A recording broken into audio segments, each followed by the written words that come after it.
تواصل مسلسل الإقالات في البطولة الاحترافية بعدما قرر نادي أولمبيك أسفي الانفصال عن مدربه أمين الكرمة عقب الهزيمة الثقيلة التي تعرض لها الفريق داخل ميدانه أمام الجيش الملكي ب3 أهداف دون رد لحساب الجولة الرابعة من منافسات البطولة.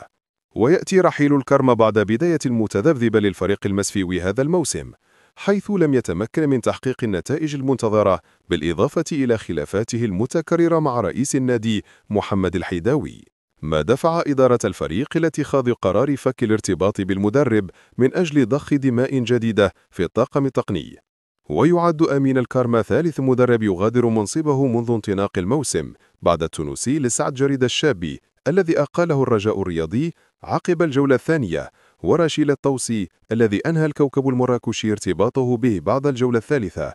لتتواصل بذلك موجة الإقالات من الجولة الثانية إلى الرابعة التوالية.